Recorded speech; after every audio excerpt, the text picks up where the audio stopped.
ਸਿੱਖ channel ਦੇਖ ਰਹੀ ਦੇਸ਼ ਵਿਦੇਸ਼ ਦੀ ਸੰਗਤ ਨੂੰ ਵਾਹਿਗੁਰੂ ਜੀ ਕਾ ਖਾਲਸਾ ਵਾਹਿਗੁਰੂ ਜੀ ਕੀ ਫਤਿਹ। ਪ੍ਰੋਗਰਾਮ ਇਤਿਹਾਸ ਦੇ ਪੰਨੇ ਵਿੱਚ ਆਪ ਜੀ ਦਾ ਸਵਾਗਤ ਹੈ। ਅੱਜ ਸਮੁੱਚੇ ਵਿਸ਼ਵ ਭਰ ਦੇ ਵਿੱਚ ਸ੍ਰੀ ਗੁਰੂ ਗ੍ਰੰਥ ਸਾਹਿਬ ਜੀ ਦਾ ਸੰਪੂਰਨਤਾ ਦਿਵਸ ਮਨਾਇਆ ਜਾ ਰਿਹਾ ਹੈ।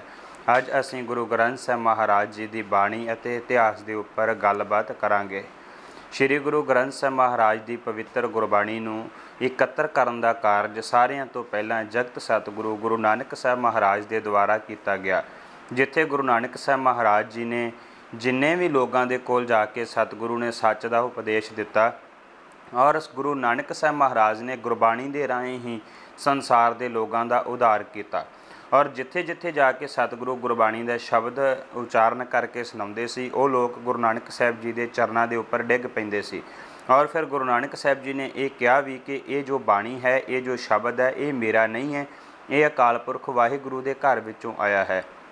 ਗੁਰੂ ਨਾਨਕ ਸਾਹਿਬ ਜੀ ਨੇ ਕਿਹਾ, ਜੈਸੀ ਮੈਂ ਆਵੇ ਖਸਮ ਕੀ ਬਾਣੀ ਤੈਸੜਾ ਕਰੀ ਗਿਆਨ ਵੇ ਲਾਲੋ। ਇਹ ਬਾਣੀ ਖਸਮ ਦੀ ਬਾਣੀ ਹੈ, ਮਾਲਕ ਦੀ ਬਾਣੀ ਹੈ, ਪਰਮਾਤਮਾ ਦੀ ਬਾਣੀ ਹੈ। ਗੁਰੂ ਨਾਨਕ ਸਾਹਿਬ ਮਹਾਰਾਜ ਜੀ ਨੇ ਆਪਣੇ ਵੱਲੋਂ 19 ਰਾਗਾਂ ਦੇ ਵਿੱਚ ਪਾਵਨ ਪਵਿੱਤਰ ਗੁਰਬਾਣੀ ਨੂੰ ਉਚਾਰਨ ਕੀਤਾ। ਇਸ ਤੋਂ ਇਲਾਵਾ ਹੋਰ ਵੀ ਲੰਮੇਰੀਆਂ ਬਾਣੀਆਂ ਜਿਵੇਂ ਜਪਜੀ ਸਾਹਿਬ, ਆਸਾ ਜੀ ਕੀ ਵਾਰ ਔਰ ਬਹੁਤ ਸਾਰੀਆਂ ਬਾਣੀਆਂ ਗੁਰੂ ਨਾਨਕ ਸਾਹਿਬ ਮਹਾਰਾਜ ਨੇ ਉਚਾਰਨ ਕਰਕੇ ਮਾਨਵਤਾ ਦੀ ਝੋਲੀ ਵਿੱਚ ਪਾਈਆਂ।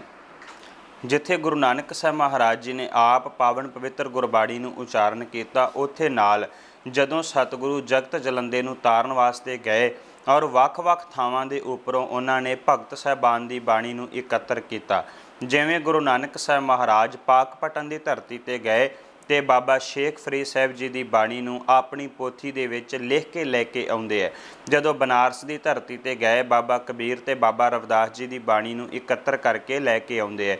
ਇਸੇ ਤਰ੍ਹਾਂ ਮਹਾਰਾਸ਼ਟਰ ਦੇ ਵਿੱਚੋਂ ਭਗਤ ਨਾਮਦੇਵ ਸਾਹਿਬ ਦੀ ਬਾਣੀ ਨੂੰ ਲੈ ਕੇ ਆਂਦਾ ਜਾਂਦਾ ਹੈ। ਭਾਵ 15 ਭਗਤਾਂ ਦੀ ਬਾਣੀ ਨੂੰ ਗੁਰੂ ਨਾਨਕ ਸਾਹਿਬ ਮਹਾਰਾਜ ਨੇ ਇਕੱਠਿਆਂ ਕਰਕੇ ਆਪਣੀ ਪੋਥੀ ਦੇ ਵਿੱਚ ਲਿਖ ਲਿਆ, ਜਿਸ ਦਾ ਹਵਾਲਾ ਸਾਨੂੰ ਭਾਈ ਗੁਰਦਾਸ ਸਾਹਿਬ ਜੀ ਨੇ ਵੀ ਦਿੱਤਾ ਕਿ ਗੁਰੂ ਨਾਨਕ ਸਾਹਿਬ ਜੀ ਦੇ ਇੱਕ ਹੱਥ ਵਿੱਚ ਗੁਰਬਾਣੀ ਦੀ ਲਿਖੀ ਹੋਈ ਪੋਥੀ ਹੈ ਤੇ ਦੂਸਰੇ ਹੱਥ ਦੇ ਵਿੱਚ ਉਹਨਾਂ ਨੇ ਡਾਂਗ ਪਕੜੀ ਹੋਈ ਹੈ। ਆਸਾ ਹੱਥ ਕਿਤਾਬ ਕਸ਼ ਕੂੰਜਾਂ ਬਾਂਗ ਮੁਸੱਲਾ ਧਾਰੀ। ਔਰ ਇਸੇ ਗੁਰੂ ਨਾਨਕ ਸਾਹਿਬ ਮਹਾਰਾਜ ਜੀ ਦੇ ਹੱਥ ਵਿੱਚ ਪਕੜੀ ਹੋਈ ਪੋਥੀ ਨੂੰ ਵੇਖ ਕੇ ਹੀ ਮੱਕੇ ਦੀ ਧਰਤੀ ਤੇ ਕਾਜ਼ੀਆਂ ਨੇ ਪੁੱਛਿਆ ਸੀ ਕਿ ਪੁੱਛਣ ਫੋਲ ਕਿਤਾਬ ਨੂੰ ਹਿੰਦੂ ਵੱਡਾ ਕਿ ਮੁਸਲਮ ਲੋਏ। ਇਹ ਦੱਸੋ, ਆਪਣੇ ਵਾਲੀ ਗ੍ਰੰਥ ਆਪਣੇ ਵਾਲੀ ਪੋਥੀ ਖੋਲ੍ਹ ਕੇ ਦੱਸੋ ਕਿ ਵੱਡਾ ਕੌਣ ਹੈ। ਭਾਵ ਗੁਰੂ ਨਾਨਕ ਸਾਹਿਬ ਜੀ ਦੇ ਕੋਲ ਗੁਰਬਾਣੀ ਦੀ ਇੱਕ ਪੋਥੀ ਵੀ ਸੀ। ਗੁਰੂ ਨਾਨਕ ਸਾਹਿਬ ਮਹਾਰਾਜ ਜੀ ਨੇ ਜੋਤੀ ਜੋਤ ਸਮਾਉਂਦੇ ਵਕਤ ਸਮੁੱਚੀ ਗੁਰਬਾਣੀ ਜਿਹੜੀ ਆਪਣੇ ਤੋਂ ਬਾਅਦ ਗੁਰੂ ਅੰਗਦ ਸਾਹਿਬ ਮਹਾਰਾਜ ਜੀ ਨੂੰ ਸੌਂਪ ਦਿੱਤੀ ਹੈ। ਗੁਰੂ ਅੰਗਦ ਸਾਹਿਬ ਮਹਾਰਾਜ ਜੀ ਨੇ ਇਸ ਪਾਵਨ ਪਵਿੱਤਰ ਗੁਰਬਾਣੀ ਦੀ ਸਿਫਤੋ ਸਲਾਹ ਕਰਦਿਆਂ ਕਿਹਾ, ਅੰਮ੍ਰਿਤ ਬਾਣੀ ਤਤ ਵਖਾਣੀ ਗਿਆਨ ਧਿਆਨ ਵਿੱਚ ਆਈ। ਨਾਲੇ ਆਪਣੇ ਵੱਲੋਂ ਉਹਨਾਂ ਨੇ 63 ਸ਼ਲੋਕ ਉਚਾਰਨ ਕਰਕੇ ਇਸ ਪਾਵਨ ਗੁਰਬਾਣੀ ਦੇ ਖਜ਼ਾਨੇ ਦੇ ਵਿੱਚ ਵਾਅਦਾ ਕੀਤਾ ਹੈ। ਗੁਰੂ ਅੰਗਦ ਸਾਹਿਬ ਮਹਾਰਾਜ ਤੋਂ ਬਾਅਦ ਇਹ ਸਮੁੱਚੀ ਗੁਰਬਾਣੀ ਦਾ ਖਜ਼ਾਨਾ ਗੁਰੂ ਅਮਰਦਾਸ ਮਹਾਰਾਜ ਕੋਲ ਆਇਆ ਤੇ ਗੁਰੂ ਅਮਰਦਾਸ ਮਹਾਰਾਜ ਨੇ ਤੇ ਖੁੱਲ੍ਹੀ ਆਵਾਜ਼ ਦੇ ਕੇ ਸਿੱਖਾਂ ਨੂੰ ਕਿਹਾ, ਆਵੋ ਸਿੱਖ ਸਤਿਗੁਰ ਕੇ ਪਿਆਰਿਓ ਗਾਵੋ ਸੱਚੀ ਬਾਣੀ। ਨਾਲੇ ਗੁਰੂ ਅਮਰਦਾਸ ਮਹਾਰਾਜ ਨੇ ਆਪਣੇ ਵੱਲੋਂ 17 ਰਾਗਾਂ ਦੇ ਵਿੱਚ ਪਾਵਨ ਪਵਿੱਤਰ ਗੁਰਬਾਣੀ ਨੂੰ ਉਚਾਰਨ ਕੀਤਾ। ਇਸ ਤੋਂ ਇਲਾਵਾ ਆਨੰਦ ਸਾਹਿਬ ਦੀ ਪਵਿੱਤਰ ਗੁਰਬਾਣੀ ਜਿਹੜੀ ਇੱਕ ਲੰਮੇਰੀ ਬਾਣੀ ਹੈ, ਆਪਾਂ ਉਹ ਵੀ ਸਤਿਗੁਰੂ ਦੀ ਉਚਾਰਨ ਕੀਤੀ ਹੋਈ ਪੜ੍ਹਦੇ ਹਾਂ। ਸਮੁੱਚਾ ਗੁਰਬਾਣੀ ਦਾ ਖਜ਼ਾਨਾ ਗੁਰੂ ਰਾਮਦਾਸ ਮਹਾਰਾਜ ਕੋਲ ਆਇਆ ਤੇ ਗੁਰੂ ਰਾਮਦਾਸ ਮਹਾਰਾਜ ਨੇ ਤੇ ਇੱਥੋਂ ਤੱਕ ਕਹਿ ਦਿੱਤਾ ਕਿ ਇਸ ਬਾਣੀ ਦੇ ਵਿੱਚ ਸਾਰੇ ਤਰ੍ਹਾਂ ਦੇ ਅੰਮ੍ਰਿਤ ਵੀ ਬਿਰਾਜਮਾਨ ਹੈ। ਬਾਣੀ ਗੁਰੂ, ਗੁਰੂ ਹੈ ਬਾਣੀ, ਵਿੱਚ ਬਾਣੀ ਅੰਮ੍ਰਿਤ ਸਾਰੇ। ਇੱਥੋਂ ਤੱਕ ਗੁਰੂ ਰਾਮਦਾਸ ਜੀ ਨੇ ਕਹਿ ਦਿੱਤਾ, ਵਾਹ ਵਾਹ ਬਾਣੀ ਨਿਰੰਕਾਰ ਹੈ, ਕਿ ਇਹ ਬਾਣੀ ਨਿਰੰਕਾਰ ਦਾ ਸਰੂਪ ਹੈ। ਗੁਰੂ ਰਾਮਦਾਸ ਮਹਾਰਾਜ ਜੀ ਨੇ ਆਪਣੇ ਵੱਲੋਂ ਇਸ ਦੇ ਵਿੱਚ 30 ਰਾਗਾਂ ਦੇ ਵਿੱਚ ਗੁਰਬਾਣੀ ਉਚਾਰਨ ਕਰਕੇ ਇਸ ਗੁਰਬਾਣੀ ਦੇ ਪਾਵਨ ਖਜ਼ਾਨੇ ਦੇ ਵਿੱਚ ਹੋਰ ਵਾਧਾ ਕੀਤਾ ਹੈ। ਸਮੁੱਚੀ ਗੁਰਬਾਣੀ ਗੁਰੂ ਅਰਜਨ ਸਾਹਿਬ ਮਹਾਰਾਜ ਦੇ ਕੋਲ ਆਈ ਤੇ ਗੁਰੂ ਅਰਜਨ ਸਾਹਿਬ ਮਹਾਰਾਜ ਨੇ ਜਿੱਥੇ 30 ਰਾਗਾਂ ਦੇ ਵਿੱਚ ਗੁਰਬਾਣੀ ਉਚਾਰਨ ਕੀਤੀ, ਉੱਥੇ ਨਾਲ ਗੁਰੂ ਅਰਜਨ ਸਾਹਿਬ ਮਹਾਰਾਜ ਜੀ ਨੇ ਬਹੁਤ ਸਾਰੀਆਂ ਲੰਮੇਰੀਆਂ ਬਾਣੀਆਂ ਜਿਵੇਂ ਸੁਖਮਣੀ ਸਾਹਿਬ ਜੀ ਦੀ ਪਵਿੱਤਰ ਗੁਰਬਾਣੀ, 12 ਮਹਾਮਾਜ ਇਤਿਆਦਿਕ ਹੋਰ ਵੀ ਬਹੁਤ ਸਾਰੀਆਂ ਬਾਣੀਆਂ ਜਿਹੜੀਆਂ ਉਚਾਰਨ ਕੀਤੀਆਂ। ਜਿੱਥੇ ਹੁਣ 15 ਭਗਤ ਸਾਹਿਬਾਨ ਦੀ ਬਾਣੀ, 5 ਗੁਰੂ ਸਾਹਿਬਾਨ ਦੀ ਬਾਣੀ ਔਰ ਇਸ ਤੋਂ ਇਲਾਵਾ 11 ਭੱਟ ਜਿਹੜੇ ਗੁਰੂ ਅਰਜਨ ਸਾਹਿਬ ਮਹਾਰਾਜ ਦੀ ਸ਼ਰਨ ਵਿੱਚ ਆਏ ਸਨ, ਉਹਨਾਂ ਨੇ ਗੁਰੂ ਅਰਜਨ ਸਾਹਿਬ ਜੀ ਦੀ ਸ਼ਰਨ ਵਿੱਚ ਆਣ ਕੇ ਗੁਰੂ ਸਾਹਿਬਾਨ ਦੀ ਸਿਫਤੋ ਸਲਾਹ ਕਰਨੀ ਸ਼ੁਰੂ ਕੀਤੀ। ਉਹਨਾਂ 11 ਭੱਟਾਂ ਦੇ ਉਚਾਰਨ ਕੀਤੇ ਹੋਏ ਸਵਈਏ ਵੀ ਗੁਰੂ ਅਰਜਨ ਸਾਹਿਬ ਮਹਾਰਾਜ ਦੇ ਕੋਲ ਆ ਜਾਂਦੇ ਹਨ। ਇਸ ਤੋਂ ਇਲਾਵਾ ਗੁਰੂ ਅਰਜਨ ਸਾਹਿਬ ਮਹਾਰਾਜ ਦੇ ਦਰਬਾਰ ਅੰਦਰ ਕੀਰਤਨ ਦੀ ਸੇਵਾ ਨਿਭਾਉਣ ਵਾਲੇ 2 ਸਿੱਖ ਬਾਬਾ ਸੱਤਾ ਜੀ, ਬਾਬਾ ਬਲਵੰਡ ਜੀ, ਉਹਨਾਂ ਨੇ 8 ਪੌੜੀਆਂ ਦੀ ਇੱਕ ਵਾਰ ਉਚਾਰਨ ਕੀਤੀ ਜੋ ਰਾਮਕਲੀ ਰਾਗ ਦੇ ਵਿੱਚ ਦਰਜ ਹੈ। ਉਹ ਵੀ ਬਾਣੀ ਗੁਰੂ ਅਰਜਨ ਸਾਹਿਬ ਜੀ ਦੇ ਕੋਲ ਆ ਜਾਂਦੀ ਹੈ।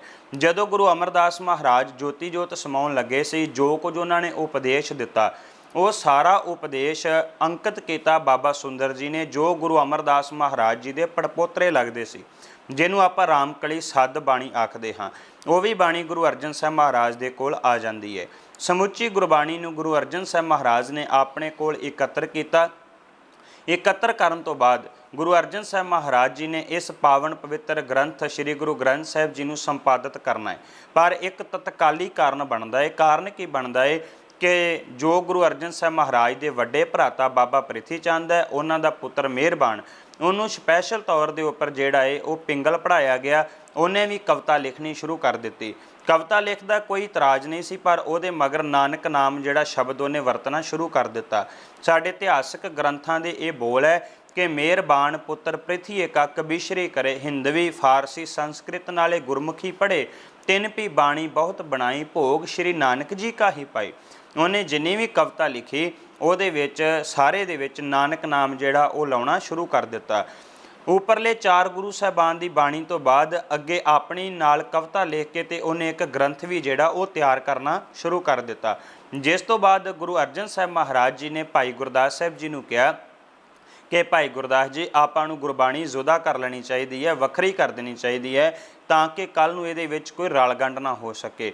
ਇਹ ਸਾਰਾ ਕੁਝ ਕਰਨ ਤੋਂ ਬਾਅਦ ਗੁਰੂ ਅਰਜਨ ਸਾਹਿਬ ਮਹਾਰਾਜ ਨੇ ਸ਼੍ਰੀ ਦਰਬਾਰ ਸਾਹਿਬ ਜੀ ਦੇ ਪ੍ਰਬੰਧ ਦੀ ਸਮੁੱਚੀ ਜ਼ਿੰਮੇਵਾਰੀ ਬਾਬਾ ਬੁੱਢਾ ਸਾਹਿਬ ਜੀ ਨੂੰ ਸੌਂਪ ਦਿੱਤੀ। ਆਪ ਭਾਈ ਗੁਰਦਾਸ ਜੀ ਨੂੰ ਨਾਲ ਲੈ ਕੇ, ਕੁਝ ਹੋਰ ਮੁਖੀ ਸਿੱਖਾਂ ਨੂੰ ਨਾਲ ਲੈ ਕੇ ਰਾਮਸਰ ਸਰੋਵਰ ਦੇ ਕੰਢੇ ਦੇ ਉੱਪਰ ਜਾ ਕੇ ਤੰਬੂ ਲਾ ਲਿਆ। ਸਮੁੱਚਾ ਪ੍ਰਬੰਧ ਕੀਤਾ ਗਿਆ ਤੇ ਪ੍ਰਬੰਧ ਕਰਕੇ ਗੁਰੂ ਅਰਜਨ ਸਾਹਿਬ ਮਹਾਰਾਜ ਜੀ ਨੇ ਉੱਥੇ ਭਾਈ ਗੁਰਦਾਸ ਜੀ ਦੇ ਕੋਲੋਂ ਬਾਣੀ ਲਿਖਵਾਉਣੀ ਆਰੰਭ ਕਰ ਦਿੱਤੀ। ਗੁਰੂ ਅਰਜਨ ਸਾਹਿਬ ਮਹਾਰਾਜ ਬਾਣੀ ਨੂੰ ਲਿਖਵਾਉਂਦੇ ਹੈ, ਭਾਈ ਗੁਰਦਾਸ ਸਾਹਿਬ ਪਾਵਨ ਪਵਿੱਤਰ ਗੁਰਬਾਣੀ ਨੂੰ ਲਿਖਦੇ ਹੈ। ਸਾਰਿਆਂ ਤੋਂ ਪਹਿਲਾਂ ਜਪਜੀ ਸਾਹਿਬ ਤੋਂ ਲਿਖਣਾ ਆਰੰਭ ਕੀਤਾ ਗਿਆ। ਇੱਕ ਓੰਕਾਰ ਤੋਂ ਬਾਣੀ ਲਿਖਣੀ ਸ਼ੁਰੂ ਕੀਤੀ ਗਈ। ਜਪਜੀ ਸਾਹਿਬ ਜੀ ਦੀ ਪਾਵਨ ਗੁਰਬਾਣੀ ਨੂੰ ਲਿਖਿਆ ਗਿਆ। ਫਿਰ ਸੋਦਰ ਦੇ 9 ਸ਼ਬਦ ਜਿਹੜੇ ਉਹ ਲਿਖੇ ਗਏ। ਫਿਰ ਇਸ ਤੋਂ ਬਾਅਦ ਜਿਹੜਾ ਸੋਲਾ ਸਾਹਿਬ ਜੀ ਦੀ ਪਾਵਨ ਗੁਰਬਾਣੀ ਨੂੰ ਲਿਖਿਆ ਗਿਆ। ਫਿਰ ਉਸ ਤੋਂ ਬਾਅਦ ਹੁੰਦਾ ਕੀ ਹੈ ਕਿ ਫਿਰ ਰਾਗਾਂ ਦੀ ਤਰਤੀਬ ਜਿਹੜੀ ਆ ਉਹ ਸ਼ੁਰੂ ਹੋ ਜਾਂਦੀ ਹੈ। ਫਿਰ ਸ਼੍ਰੀ ਰਾਗ ਤੋਂ ਲਿਖਣਾ ਆਰੰਭ ਕੀਤਾ। ਪ੍ਰਭਾਤੀ ਰਾਗ ਤੱਕ 30 ਰਾਗ ਜਿਹੜੇ ਹੈ ਉਹ ਉਹਦੇ ਵਿੱਚ ਦਰਜ ਕੀਤੇ ਜਾਂਦੇ ਹੈ। ਇਹਦੇ ਵਿੱਚ 22 ਵਾਰਾਂ ਜਿਹੜੀਆਂ ਨੇ ਉਹ ਦਰਜ ਕੀਤੀਆਂ ਜਾਂਦੀਆਂ। ਇਹਦੇ ਵਿੱਚ 5 ਗੁਰੂ ਸਾਹਿਬਾਨ ਦੀ ਬਾਣੀ, 15 ਭਗਤਾਂ, 11 ਭੱਟਾਂ ਦੀ, 3 ਸਿੱਖਾਂ ਦੀ ਬਾਣੀ ਜਿਹੜੀ ਆ ਉਹ ਦਰਜ ਕੀਤੀ ਜਾਂਦੀ ਹੈ। 30 ਰਾਗ ਗੁਰੂ ਅਰਜਨ ਸਾਹਿਬ ਮਹਾਰਾਜ ਦੇ ਵੇਲੇ ਜਿਹੜੇ ਉਹ ਦਰਜ ਕੀਤੇ ਜਾਂਦੇ ਹੈ। ਫਿਰ ਜਿਹੜੇ ਸ਼ਲੋਕ ਵਾਰਾਂ ਦੇ ਵਿੱਚ ਦਰਜ ਕਰਨ ਤੋਂ ਵੱਧ ਗਏ ਸਨ, ਉਹਨਾਂ ਨੂੰ ਗੁਰੂ ਅਰਜਨ ਸਾਹਿਬ ਮਹਾਰਾਜ ਨੇ ਸਮਾਪਤੀ ਦੇ ਉੱਪਰ ਸਰਲੇਖ ਦਿੱਤਾ। ਸ਼ਲੋਕ ਵਾਰਾਂ ਤੇ ਵਧੀਕ, ਭਾਵ ਵਾਰਾਂ ਦੇ ਵਿੱਚੋਂ ਵਧੇ ਹੋਏ ਸ਼ਲੋਕ ਹੈ, ਇਹ ਸਰਲੇਖ ਹੇਠੋਂ ਸਾਰੇ ਸ਼ਲੋਕ ਦਰਜ ਕਰ ਦਿੱਤੇ ਗਏ। ਸਮੁੱਚੀ ਗੁਰਬਾਣੀ ਨੂੰ ਜਿਹੜਾ ਇਕੱਤਰ ਕਰਕੇ ਲਿਖ ਕੇ ਤੇ ਗੁਰੂ ਅਰਜਨ ਸਾਹਿਬ ਮਹਾਰਾਜ ਨੇ ਮਗਰ ਮੋਹਰ ਲਾ ਦਿੱਤੀ। ਮੁਦਾਵਣੀ, ਮੁਦਾਵਣੀ ਦਾ ਅਰਥ ਹੁੰਦਾ ਮੁੰਦ ਦਿੱਤਾ। ਇਹਦੇ ਵਿੱਚ ਕੋਈ ਵਾਧ ਘਾਟ ਨਹੀਂ ਹੋ ਸਕਦੀ। ਫਿਰ ਸ਼ੁਕਰਾਨੇ ਦਾ ਜਿਹੜਾ ਇੱਕ ਸ਼ਲੋਕ ਹੈ ਉਹ ਉਚਾਰਨ ਕੀਤਾ ਗਿਆ। ਸਮੁੱਚੀ ਗੁਰਬਾਣੀ ਨੂੰ ਜਿਹੜਾ ਸੰਪਾਦਿਤ ਕਰਕੇ ਫਿਰ ਇਹਦਾ 2 ਪ੍ਰਕਾਰ ਦਾ ਤਤਕਰਾ ਲਿਖਿਆ ਗਿਆ। ਇੱਕ ਤਤਕਰਾ ਸ਼ਬਦਾਂ ਦਾ ਤਤਕਰਾ ਹੈ, ਦੂਸਰਾ ਤਤਕਰਾ ਜਿਹੜਾ ਉਹ ਰਾਗਾਂ ਦਾ ਤਤਕਰਾ ਹੈ। ਫਿਰ ਇਸ ਪਾਵਨ ਗ੍ਰੰਥ ਸਾਹਿਬ ਦੀ ਜਿਲਦਬੰਦੀ ਕਰਵਾਈ ਗਈ। ਜਿਲਦਬੰਦੀ ਕਰਵਾ ਕੇ ਸਾਰੀ ਤਿਆਰੀ ਕਰਨ ਤੋਂ ਬਾਅਦ ਫਿਰ ਗੁਰੂ ਅਰਜਨ ਸਾਹਿਬ ਮਹਾਰਾਜ ਜੀ ਨੇ ਸਿੱਖ ਸੰਗਤਾਂ ਨੂੰ ਜਿਹੜਾ ਉਹ ਸੁਨੇਹਾ ਭੇਜਿਆ ਹੈ। ਸੁਨੇਹਾ ਭੇਜ ਕੇ ਰਾਮਸਰ ਸਰੋਵਰ ਦੇ ਕੰਢੇ ਦੇ ਉੱਪਰ ਸਾਰੀਆਂ ਸੰਗਤਾਂ ਨੂੰ ਇਕੱਤਰ ਕਰ ਲਿਆ। ਇਕੱਤਰ ਕਰਕੇ ਤੇ ਗੁਰੂ ਅਰਜਨ ਸਾਹਿਬ ਮਹਾਰਾਜ ਸੋਚਦੇ ਹੈ ਕਿ ਹੁਣ ਕੱਲ੍ਹ ਨੂੰ ਇਸ ਗ੍ਰੰਥ ਸਾਹਿਬ ਦੇ ਜਿਹੜਾ ਤਾਬਿਆਂ ਦੇ ਵਿੱਚ ਕਿਸ ਨੂੰ ਬਿਠਾਇਆ ਜਾਏ। ਬਿਠਾਉਣ ਵਾਸਤੇ ਚੋਣ ਕੀਤੀ ਗਈ ਤੇ ਸਤਿਗੁਰੂ ਗੁਰੂ ਅਰਜਨ ਸਾਹਿਬ ਮਹਾਰਾਜ ਨੇ ਸੋਚਿਆ ਕਿ ਸ਼੍ਰੀ ਨਾਨਕ ਕੋ ਦਰਸ਼ਨ ਕੀਣ, ਆਸ ਬੁੱਢਾ ਵਿੱਚ ਸੇਵਾ ਪ੍ਰਬੀਣ, ਕਿ ਬਾਬਾ ਬੁੱਢਾ ਸਾਹਿਬ ਜੀ ਤੋਂ ਵੱਡਾ ਹੋਰ ਕੋਈ ਨਹੀਂ ਹੋ ਸਕਦਾ ਜਿਹਨੇ ਹੁਣ ਤੱਕ ਸਾਰੇ ਗੁਰੂ ਸਾਹਿਬਾਨ ਦੇ ਦਰਸ਼ਨ ਜਿਹੜੇ ਉਹ ਕੀਤੇ ਹੋਣ, ਸੇਵਾ ਕੀਤੀ ਹੋਵੇ। 1 ਸਤੰਬਰ ਸਨ 1604 ਦਾ ਦਿਨ ਚੜ੍ਹਿਆ, ਯਾਨੀ ਕਿ ਭਾਦਰੋਂ ਸੁਦੀ 1 ਦਾ ਦਿਨ ਸੀ। ਗੁਰੂ ਗ੍ਰੰਥ ਸਾਹਿਬ ਮਹਾਰਾਜ ਜੀ ਦੇ ਪਾਵਨ ਸਰੂਪ ਨੂੰ ਬਾਬਾ ਬੁੱਢਾ ਸਾਹਿਬ ਜੀ ਦੇ ਸੀਸ ਦੇ ਉੱਪਰ ਸ਼ੁਭਾਇਮਾਨ ਕੀਤਾ ਗਿਆ। ਸ਼ੁਭਾਇਮਾਨ ਕਰਨ ਤੋਂ ਬਾਅਦ ਗੁਰੂ ਅਰਜਨ ਸਾਹਿਬ ਮਹਾਰਾਜ ਨੇ ਆਪਣੇ ਹੱਥ ਦੇ ਵਿੱਚ ਚੌਰ ਸਾਹਿਬ ਪਕੜਿਆ ਹੈ। ਮਗਰ ਸਿੱਖ ਸੰਗਤਾਂ ਜਿਹੜੀਆਂ ਉਹ ਬਾਣੀ ਪੜ੍ਹਦੀਆਂ ਆ ਰਹੀਆਂ। ਬਾਣੀ ਪੜ੍ਹਦਿਆਂ ਰਾਮਸਰ ਸਰੋਵਰ ਦੇ ਕੰਢੇ ਤੋਂ ਚੱਲੇ ਤੇ ਸ਼੍ਰੀ ਦਰਬਾਰ ਸਾਹਿਬ ਜੀ ਦੇ ਅੰਦਰ ਆਣ ਕੇ ਗੁਰੂ ਗ੍ਰੰਥ ਸਾਹਿਬ ਜੀ ਨੂੰ ਸ਼ੁਭਾਇਮਾਨ ਕੀਤਾ ਗਿਆ। ਗੁਰੂ ਅਰਜਨ ਸਾਹਿਬ ਮਹਾਰਾਜ ਨੇ ਹੁਕਮ ਕੀਤਾ ਕਿ ਬਾਬਾ ਬੁੱਢਾ ਸਾਹਿਬ ਜੀ ਤੁਸੀਂ ਤਾਬਿਆਂ ਵਿੱਚ ਬੈਠ ਕੇ ਇਹਦਾ ਮੁੱਖ ਵਾਕ ਲੈਣਾ ਹੈ। बुढ़ा साहिब खोलो ग्रंथ लेहो आवाज, सुने सब पंथ अदब संग तब ग्रंथ सो खोला, ले आवाज बुढ़ा मुख बोला। बाबा बुढ़ा साहिब जी ने प्रकाश करके मुख वाक लिया, संतां के कारज आप खलोआ, हर काम करावन आया राम, तरत सुहावी ताल सुहावा विच अमृत जल छाया राम। इस तो बाद गुरु अर्जन साहब महाराज जी ने संगतां नूं उपदेश दिता ते कहा, इस ग्रंथ नूं मेरा हिरदा करके जानना है। शरीर एक वक्त केवल इक्को थां ते हो सकता है, पर शब्द एक वक्त हर थां दे उपर विराजमान हो सकता है। सतगुरु ने कहा, ग्रंथ हृदा गुर को ये जानो, इनू मेरा हिरदा करके जानना है। सिखां ने कहा, सतगुरु ਇਹਦਾ ਸੁੱਖ ਆਸਨ ਕਿੱਥੇ ਕਰਨਾ ਹੈ? ਤੇ ਉਸ ਵੇਲੇ ਗੁਰੂ ਅਰਜਨ ਸਾਹਿਬ ਮਹਾਰਾਜ ਕਹਿਣ ਲੱਗੇ, ਕੋਠਾ ਸਾਹਿਬ ਵਾਲੀ ਜਗ੍ਹਾ ਤੇ ਸਾਡੇ ਵਾਲਾ ਪਲੰਗ ਚੁੱਕ ਦਿਓ, ਉੱਥੇ ਨਵਾਂ ਪਲੰਗ ਲਾ ਦਿਓ ਤੇ ਸਾਡੇ ਵਾਸਤੇ ਥੱਲੇ ਜਿਹੜੀ ਚਾਦਰ ਉਹ ਵਿਛਾ ਦਿੱਤੀ ਜਾਵੇ। ਗੁਰੂ ਅਰਜਨ ਸਾਹਿਬ ਮਹਾਰਾਜ ਜੀ ਨੇ ਇਸ ਪ੍ਰਕਾਰ ਗੁਰੂ ਗ੍ਰੰਥ ਸਾਹਿਬ ਜੀ ਨੂੰ ਸੰਪਾਦਿਤ ਕਰਕੇ ਇੰਨਾ ਮਾਣ ਸਤਿਕਾਰ ਦਿੱਤਾ। ਉਸ ਤੋਂ ਬਾਅਦ ਛੇਵੇਂ ਸਤਿਗੁਰੂ ਗੁਰੂ ਹਰਗੋਬਿੰਦ ਸਾਹਿਬ ਮਹਾਰਾਜ, ਗੁਰੂ ਹਰਿਰਾਏ ਸਾਹਿਬ ਜੀ ਔਰ ਗੁਰੂ ਹਰਿਕ੍ਰਿਸ਼ਨ ਸਾਹਿਬ ਮਹਾਰਾਜ, ਤਿੰਨ ਗੁਰੂ ਸਾਹਿਬਾਨ ਨੇ ਆਪਣੇ ਪਾਵਨ ਪਵਿੱਤਰ ਮੁਖਾਰਬਿੰਦ ਤੋਂ ਬਾਣੀ ਉਚਾਰਨ ਨਹੀਂ ਕੀਤੀ, ਪਰ ਗੁਰਬਾਣੀ ਦਾ ਸਤਿਕਾਰ ਸਤਿਗੁਰੂ ਨੇ ਪੂਰਾ ਕੀਤਾ ਹੈ। ਜਿਵੇਂ ਗੁਰੂ ਹਰਗੋਬਿੰਦ ਸਾਹਿਬ ਮਹਾਰਾਜ ਜੀ ਨੇ ਇੱਕ ਦਿਨ ਕਿਹਾ ਕਿ ਮੈਨੂੰ ਕੋਈ ਸ਼੍ਰੀ ਜਪਜੀ ਸਾਹਿਬ ਜੀ ਦਾ ਪਾਠ ਸਰਵਣ ਕਰਵਾਵੇ। ਭਾਈ ਗੋਪਾਲਾ ਜੀ ਨੇ ਪਾਠ ਸਰਵਣ ਕਰਵਾਇਆ। ਉਹਦੇ ਮਨ ਅੰਦਰ ਖਿਆਲ ਆਇਆ ਕਿ ਮੈਨੂੰ ਇਹ ਘੋੜਾ ਮਿਲ ਜਾਣਾ ਚਾਹੀਦਾ ਹੈ, ਤੇ ਉਸ ਵੇਲੇ ਗੁਰੂ ਹਰਗੋਬਿੰਦ ਸਾਹਿਬ ਜੀ ਨੇ ਉਹਨੂੰ ਘੋੜਾ ਜਿਹੜਾ ਉਹ ਦੇ ਦਿੱਤਾ। ਭਾਵ ਬਾਣੀ ਪੜ੍ਹਦਿਆਂ ਮਨ ਅੰਦਰ ਜੋ ਵੀ ਇੱਛਾ ਹੁੰਦੀ ਹੈ ਉਹ ਗੁਰੂ ਸਾਹਿਬਾਨ ਪੂਰੀ ਕਰਦੇ ਹੈ। ਗੁਰੂ ਹਰਿਰਾਏ ਸਾਹਿਬ ਜੀ ਦੇ ਜੀਵਨ ਦੇ ਵਿੱਚੋਂ ਲੈ ਲਈਏ, ਇੱਕ ਦਿਨ ਸੰਗਤ ਬਾਣੀ ਪੜ੍ਹਦੀ ਆ ਰਹੀ ਸੀ ਤੇ ਪੜ੍ਹਦਿਆਂ ਜਦੋਂ ਬਿਲਕੁਲ ਨੇੜੇ ਆ ਗਏ ਤੇ ਗੁਰੂ ਹਰਿਰਾਏ ਸਾਹਿਬ ਜੀ ਦੇ ਕੰਨਾਂ ਦੇ ਵਿੱਚ ਆਵਾਜ਼ ਪਈ। ਜਦੋਂ ਆਵਾਜ਼ ਪੈਂਦੀ ਹੈ ਤੇ ਉਸ ਵੇਲੇ ਛੇਤੀ ਦੇ ਨਾਲ ਆਪਣੇ ਪਲੰਗ ਤੋਂ ਉੱਠਣ ਲੱਗੇ, ਗੋਡਾ ਜਿਹੜਾ ਸੀ ਉਹ ਪਲੰਗ ਦੇ ਨਾਲ ਵੱਜ ਗਿਆ, ਵੱਜਣ ਕਰਕੇ ਸੱਟ ਲੱਗ ਗਈ। ਸਿੱਖਾਂ ਨੇ ਕਿਹਾ ਕਿ ਸਤਿਗੁਰੂ ਇੰਨੀ ਵੀ ਛੇਤੀ ਕਰਨ ਦੀ ਕੀ ਲੋੜ ਸੀ, ਤੁਸੀਂ ਤੇ ਬਾਣੀ ਉਚਾਰਨ ਕੀਤੀ ਹੈ, ਤੁਸੀਂ ਤੇ ਲਿਖੀ ਹੈ। ਤੇ ਗੁਰੂ ਹਰਿਰਾਏ ਸਾਹਿਬ ਜੀ ਨੇ ਕਿਹਾ ਕਿ ਜੇ ਅਸੀਂ ਇਸ ਬਾਣੀ ਦਾ ਸਤਿਕਾਰ ਨਹੀਂ ਕਰਾਂਗੇ ਤੇ ਫਿਰ ਦੂਸਰਾ ਕੌਣ ਕਰੇਗਾ। ਜਿਨ ਭੈ ਅਦਬਣਾ ਬਾਣੀ ਧਾਰਾ, ਸੋ ਸਿੱਖ ਜਾਨੋ ਨਾ ਹੀ ਹਮਾਰਾ। ਜਿਹੜਾ ਇਸ ਬਾਣੀ ਦਾ ਸਤਿਕਾਰ ਨਹੀਂ ਕਰੇਗਾ, ਸਾਡਾ ਉਹਦੇ ਨਾਲ ਕੋਈ ਸੰਬੰਧ ਨਹੀਂ ਹੋਏਗਾ। ਫਿਰ ਨੌਵੇਂ ਸਤਿਗੁਰੂ ਗੁਰੂ ਤੇਗ ਬਹਾਦਰ ਸਾਹਿਬ ਮਹਾਰਾਜ ਨੇ ਫੇਰ ਤੋਂ ਗੁਰਬਾਣੀ ਉਚਾਰਨ ਕੀਤੀ। ਉਹਨਾਂ ਨੇ 15 ਰਾਗਾਂ ਦੇ ਵਿੱਚ ਗੁਰਬਾਣੀ ਉਚਾਰਨ ਕੀਤੀ।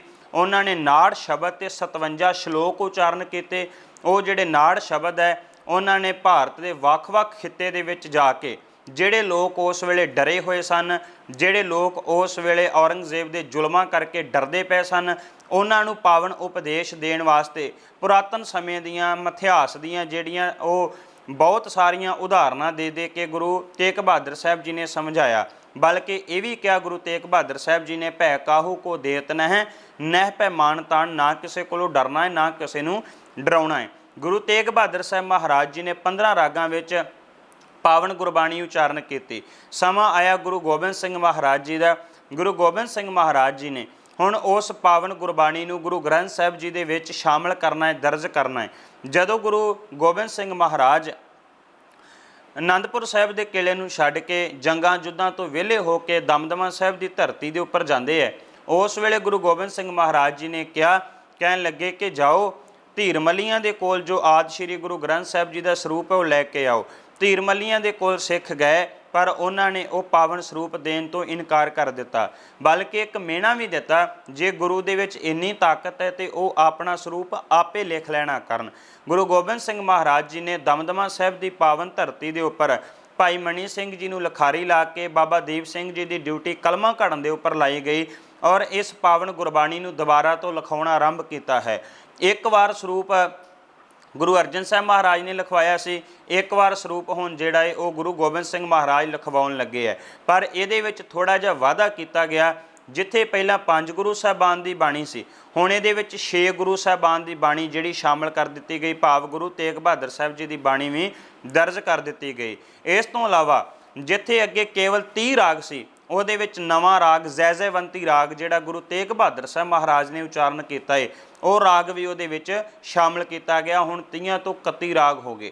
ਗੁਰੂ ਤੇਗ ਬਹਾਦਰ ਸਾਹਿਬ ਜੀ ਦੀ ਪਾਵਨ ਗੁਰਬਾਣੀ ਜਿਹੜੀ ਹੈ ਉਹ ਦਰਜ ਕਰਕੇ ਉੱਦਾਂ ਹੀ ਫਿਰ ਗੁਰੂ ਗੋਬਿੰਦ ਸਿੰਘ ਮਹਾਰਾਜ ਨੇ ਮੁਦਾਵਣੀ ਵਾਲਾ ਸ਼ਬਦ ਲਿਖ ਕੇ, ਸ਼ੁਕਰਾਨਿਆਂ ਦਾ ਸ਼ਬਦ ਲਿਖ ਕੇ ਤੇ ਇਸ ਆਦਿ ਸ਼੍ਰੀ ਗੁਰੂ ਗ੍ਰੰਥ ਸਾਹਿਬ ਜੀ ਦੀ ਸੰਪੂਰਨਤਾ ਕੀਤੀ ਹੈ। ਗੁਰੂ ਗ੍ਰੰਥ ਸਾਹਿਬ ਜੀ ਦੇ ਨਾਲ ਸੰਬੰਧਿਤ ਸਿੱਖ ਜਗਤ 3 ਦਿਹਾੜੇ ਮਨਾਉਂਦਾ ਹੈ। ਪਹਿਲਾ ਦਿਹਾੜਾ ਉਹ ਹੈ जिस दिन श्री दरबार साहिब के अंदर प्रकाश किया गया उन्होंने पहला प्रकाश कहा जाता है। दूसरा दिहाड़ा जिस दिन दमदमा साहिब की धरती के उपर गुरु ग्रंथ साहिब जी की संपूर्णता की उन्होंने संपूर्णता दिवस कहा जाता है। तो तीसरा जदों नदेड़ साहिब की धरती के उपर गुरु ग्रंथ साहिब जी को गुरता गद्दी दी गई उन्होंने गुरगद्दी दिवस कहा जाता है। और ये गुरु ग्रंथ साहिब जी की पावन गुरबाणी जुगो जुग अटल है। दुनिया के धर्म ग्रंथों के विच वाद घाट की गई लेकिन गुरु ग्रंथ साहिब जी की पावन गुरबाणी विच कोई वाद घाट नहीं, ये सदीवी काल वास्ते अटल है। और गुरु ग्रंथ साहिब जी दुनिया के ग्रंथों के नालों बड़े विलक्षण ग्रंथ है। जिन्ने भी पीर पैगंबर अवतार औलियां ने आण के अपने चेलियां नूं जो ज्ञान दसिया पर उस ज्ञान नूं उस बाणी नूं उन्हां ने अपने हत्थां दे नाल लिखिया नहीं, अंकित नहीं किया। गुरु ग्रंथ साहिब महाराज नूं गुरु अर्जन साहब महाराज जी ने बाकी गुरु साहबान ने अपने हत्थों के नाल अंकित किया है। एक बार 13 फरवरी 1899 नूं श्री अकाल तख्त साहिब के सन्मुख बोलदियां होयां मैं काल्पनिक गल कही, कहन लग्या यूनान का प्रसिद्ध संत जिहड़ा है वो फीथोगोरस है। फीथोगोरस ने अपने अनेकां चेले जिहड़े पैदा किए पर जो उपदेश दिता उन्होंने अंकित नहीं किया, उन्होंने लिखिया नहीं गया। इदां ही यूनान का प्रसिद्ध जिहड़ा फिलोसफर है वो महात्मा सुकरात है। महात्मा सुकरात ने कहा कि मैनू रब के घर विचों आकाशबाणी आउंदी है जो मैनू चंगे कामां वल प्रेरदी है। पर इन्ना कुछ होने के बावजूद भी सुकरात ने अपने हत्थां नाल कुछ भी लिखिया नहीं। जो कुछ लिखिया मिलता है उन्हां तो बाद उन्हां दे चेलियां ने अफलातून वर्गियां ने लिखिया है। ईसा जी ने अपने हत्थां नाल कुछ नहीं लिखिया, उन्हां दे जाण तो सैकड़े सालां बाद जो ज्ञान है वो लिखिया गया। इदां ही भारत दे विच 4 वेद 6 शास्त्र 27 सिमरतियां 56 उपनिषद 18 पुराण बहुत सारे ग्रंथ है पर उन्हां दा लिखारी कौन है अजे तक कोई पता नहीं लग सकिया। श्री कृष्ण जी ने कुरुक्षेत्र के मैदान में भगवत गीता नूं उचारण किया पर उन्हां दे जाण तो 300 साल बाद जाके उन्हां नूं लिखिया गया। वो ज्ञान सांभिया गया। एक जाना अगे दूसरे नूं दसदा है, दूसरा तीसरे नूं। गल तो एक बार बंदा दूसरे ते तीसरे तक पहुँचे तो अद्धी बदल जाती है।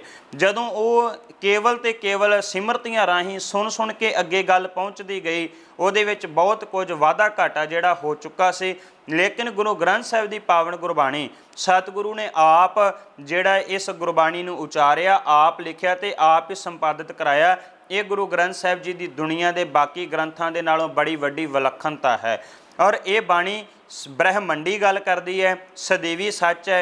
एक बार जो भारत के सब तो वड्डे कवि होए ने रविंद्र नाथ टैगोर, रविंद्र नाथ टैगोर नूं किसी ने सवाल करके कहा कि टैगोर जी तुसीं इस देश का राष्ट्रीय गान लिखिया है जो आपां सरकारी स्कूलों के विच सरकारी समागमां ते पढ़ते हैं, जन गण आदि नायक जाया है, जो कुछ आपां पढ़ते हाँ वो सारा जिहड़ा राष्ट्रीय गान है और रविंद्र नाथ टैगोर के वालों लिखिया गया है। किसी ने सवाल करके कहा टैगोर जी ये जो तुसीं लिखिया है जे मान लो सारी दुनिया नूं एक राष्ट्र बना दिता जाए, समुची मानवता नूं इकट्ठियां कर दिता जाए, ये देशां दीयां सरहदां तोड़ दित्तियां जाण ते फिर उहदा राष्ट्रीय गान लिखना होवे ते तुसीं लिख पाओगे? रविंद्र नाथ टैगोर कहन लगे मैं एक देश का राष्ट्रीय गान लिख सकदा है पर समुचे ब्रह्मंड का राष्ट्रीय गान तो पहलां तो लिखिया होया है। सवाल करने वाले ने कहा वो कौन लिख गया जिहड़ा राष्ट्रीय गान समुची मानवता का पहलां तो लिखिया होया है? तो रविंद्र नाथ टैगोर ने कहा वो गुरु ग्रंथ साहिब की बाणी है। उस बाणी दे विच गुरु नानक साहिब का उचारण किया वो शब्द पढ़ना चाहिए है, गगन में थाल रव चंद दीपक बने तारिका मंडल जनक मोती। आ देखो कहन लग्या ब्रह्मंड की गल करदा है। जे समुची मानवता का राष्ट्रीय गान बनाउणा होवे ते वो गुरु नानक साहिब जी की उचारण की ये पावन गुरबाणी है। अज की साइंस भावें किन्नी भी तरक्की कर ले पर तरक्की करने के बावजूद भी गुरु ग्रंथ साहिब जी की पावन गुरबाणी नूं पढ़ के सैकड़े की हज़ारां सालां तक लभण ते लगी रहे तो जो ज्ञान इहदे विच है उन्होंने लभ्या अजे तक नहीं जा सकता। एक एक बोल जिहड़ा वो सदैवी सच है। अज गुरु ग्रंथ साहिब जी की संपूर्णता दिवस ते समुचियां ही सिख संगतां नूं बहुत बहुत वधाइयां होण। आओ आपां सारे रल मिल के गुरु ग्रंथ साहिब जी की पावन गुरबाणी तो सेध लैके अपने मनुखा जीवन नूं सफल बनाइए जी। वाहिगुरू जी का खालसा, वाहिगुरू जी की फतेह।